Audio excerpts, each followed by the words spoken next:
Hello, football enthusiasts. Welcome to Blaqsport. We are now in match day 21, the grand finale of the African Cup of Nations in Cote d'Ivoire 2023. And in this tournament, Ivory Coast just clinched the trophy from a journey of best losers in the tournament in the group stage down to the finals, beating Nigeria 2-1 to become the champions of Africa. I am your host, Insonet Uche, and with me here is... My name is Ike Wise. Thank you.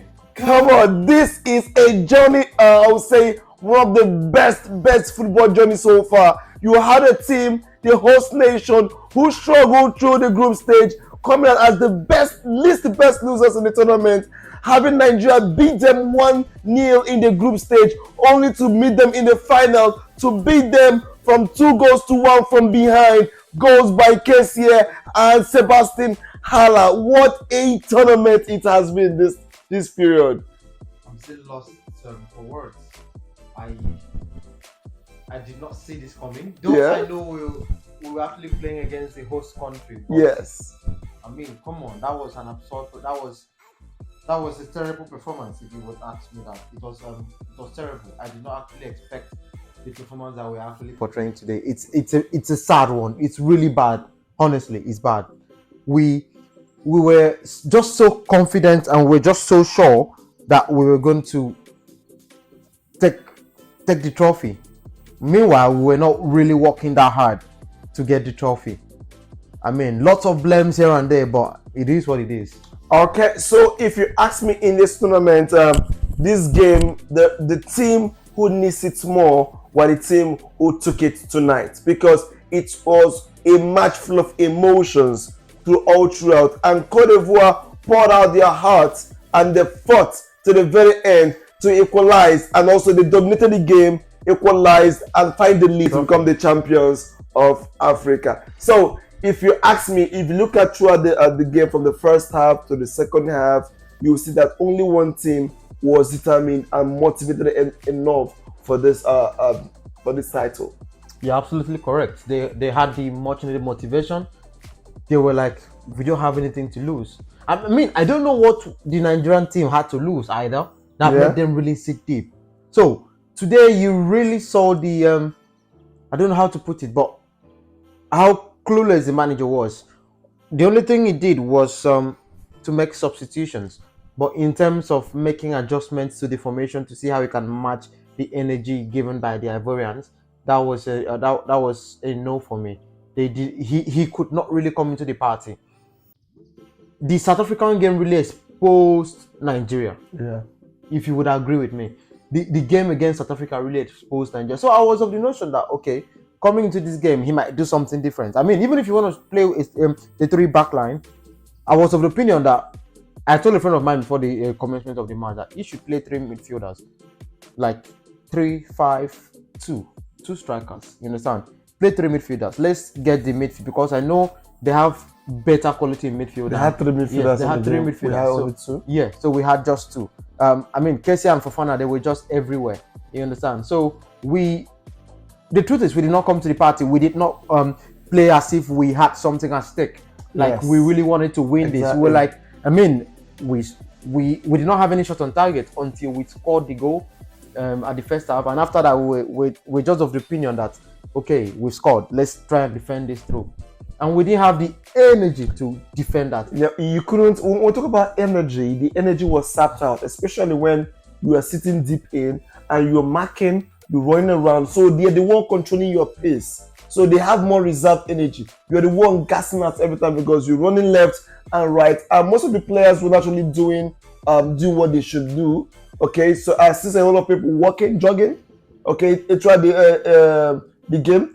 And if you look very well, you will see notice that all liner swing seems to be very I would say they use that spot very well. Yeah, that's because Adingra is a very brilliant lad. He's very brilliant. He's very fast and pacey. Yeah. He really took the game to Aina, and Aina tried his best. I mean, in the first half he was able to withstand the boy, but in the second half of the game he really struggled. That was why when Simon came in, even Chukwueze, we really didn't feel Chukwueze's presence or Simon's presence up front, because they were trying to really support him in the back line. You understand? So Adingra is a talent. I mean, if we were to give young best player of the tournament, I would really recommend him for young best player of the tournament because he's really understood that flank and knows how to.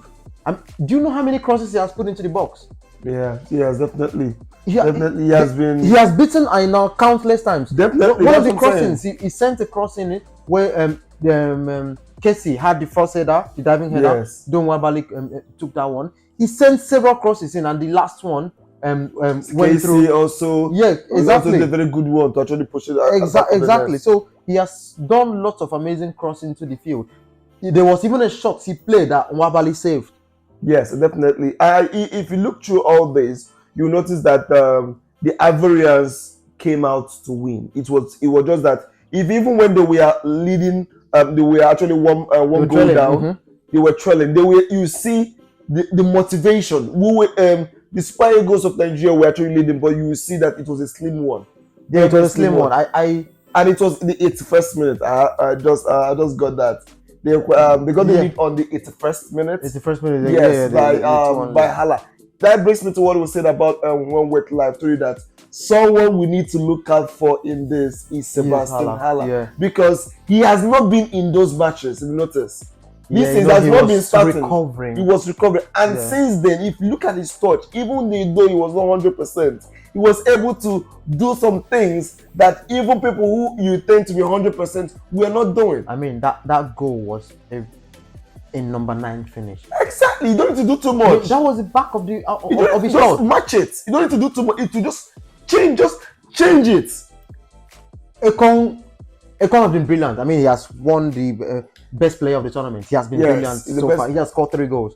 But he did not see Hala attacking that ball like that. I mean, the ball just came in. So the max Hala would have done, if I were a defender, I would assume that he would go for a header. Yes. But in terms of the header, he was side by side with Ekong. So Ekong did not imagine him going for the ball. And he was even backing the post. So it was much easier. Yeah, just change the direction of the post. That's what we just did. Wabali did not stand a chance there. He didn't stand a chance. Then the goal by Kessie. We were doing zonal marking. We left Kessie alone. Yes. We left it. And secondly, Ekong was actually backing, was blocking Wabali. So Adingra has to assist in the final. Because he crossed the ball. He crossed the corner where Kessie scored. He then gave the second assist to Hala. Have you seen how brilliant the boy is? He has been outstanding in this tournament. I will also give it to this Ivorian team. They've actually proven that they are here to win. They didn't let their country down. They hosted the tournament even when the chips were down. I call this a very, very wonderful story of the AFCON story that anybody needs to read and follow to get motivated.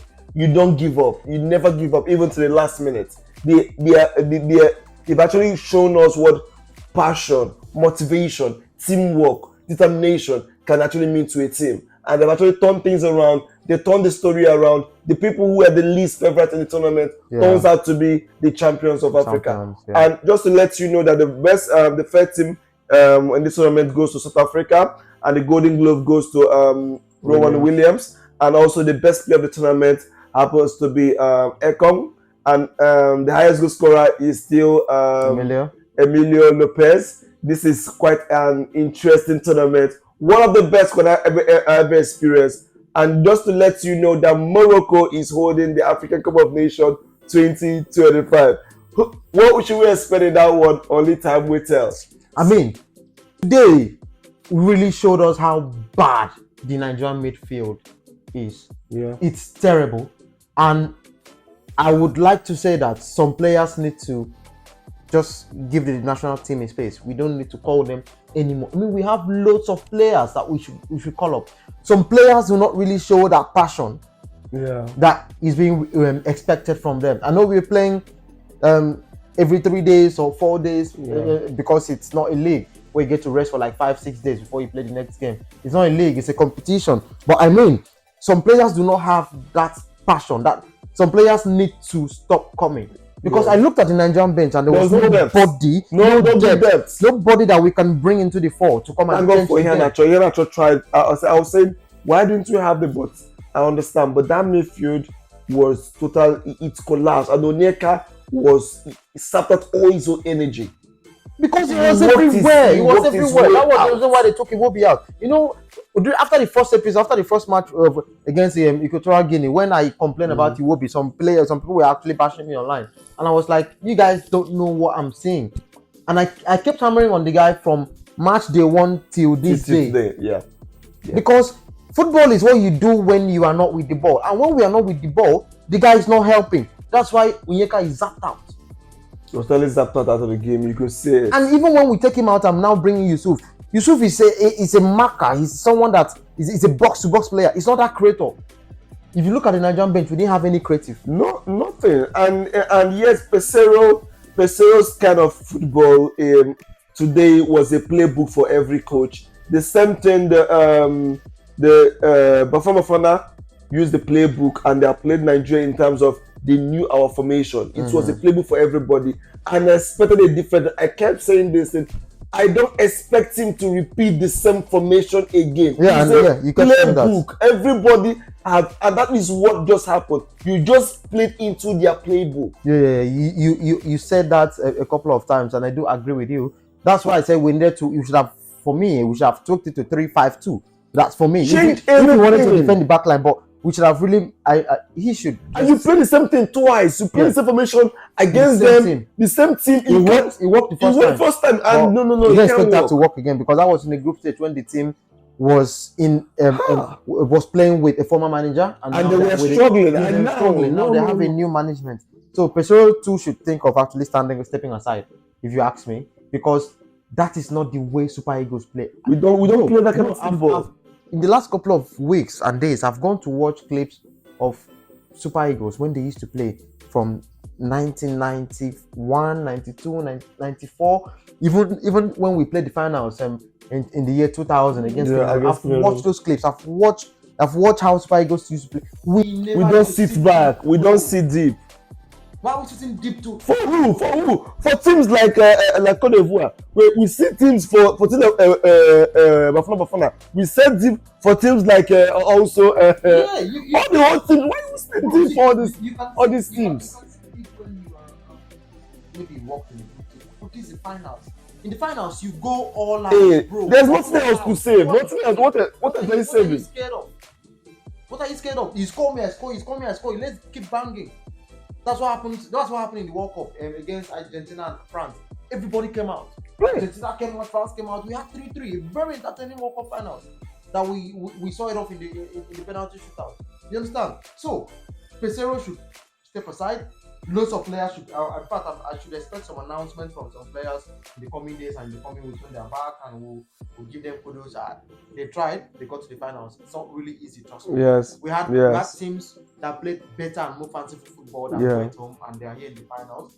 They've got this over. They've really tried. They've played they've lost 5 finals now. I mean, imagine we had won 5 finals.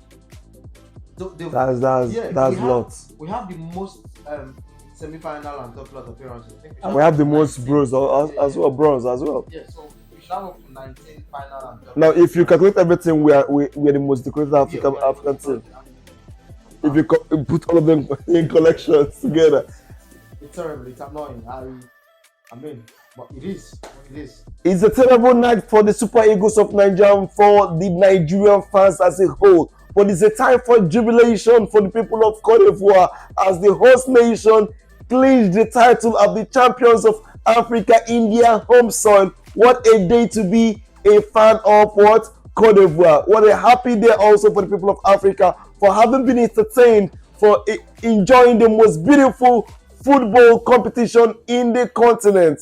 I am your host here, Uche, but I want to let you know by next week Saturday, we'll be giving you the post-match analysis of the African Cup of Nations for you to go through. Come on, why are you sad? It's a sad day, bro. It's a sad day for you, but I can't just help it, man. I can't just help it. So we'll be giving you some post-analysis of the whole tournament so far. Let us give you what we actually saw. Our best players will run through all the tournaments, but down to the officiating, to the awards given, and let us experience what we've learned so far in this tournament 2023 competition. What do you have to say about this tournament so far? It's been an experience story for me. It's really exposed some teams and really brought out some people into the ball. With I mean, I think we should start describing because that lad is a very good player. He had something of his future, if you would ask me. So Yeah. it's really giving some expose. And for someone like Dustin, who was trying to get his career back on track, Yeah. this tournament has really proven that he is that player that will go all out for his team. For Frank Kessie, for Fofana, for I mean even Williams for South Africa, the South Africans, Mokwena, all of them, they've really been amazing. Pesitao. So it's been a good tournament because lots of options, especially when the group stages had some upsets where you expect Algeria to beat a cheap team and they did not, where you expect Morocco to crush someone 5-0 and nothing came off. When a team that qualified with 9 points from the group stage will lose to a team that's qualified bottom from best losers. So you understand, it's been amazing. I mean, this is the best tournament in the world, if you ask me. Yes, It's much more interesting than any other tournaments you could think of. More interesting than the World Cup, trust me, it is. Yeah, because I can really relate. I have a feel exactly. of the tournament. It's better for me. And these are tournaments whereby you have over 8 countries that have actually won the title to show you how competitive it is. Nothing is assured. No one is not your homeland. It's not your cup. You can't say, let's relax. Yes, no, it's not about. It's about teamwork. But yet, the defending champions left from the hands of the wrestlers of the tournament. So this is it. This should show you how interesting it is. So we just have slaves and we look forward to the qualifiers. Honestly, so like you all know, all beautiful things sometimes come to an end, and today comes to the end of the African Cup of Nations 2023 in Cote d'Ivoire. It's been a wrap and it's been a journey with you all throughout this journey. For us to spend 21 match days with you, going through all the post-match analysis, word by word, match by match. We follow through all the journey. We felt the passion, we felt the hunger, we felt the emotions in Cote d'Ivoire, and alongside with all the football fans around the world. And we're here to draw the curtains for the African Cup of the Nation post-match analysis. I am your host here, Uche, and with me for one last time for this tournament will be. Thank you so much. All right, we'll see you next Saturday. We'll go through the post-match analysis. Have a lovely day.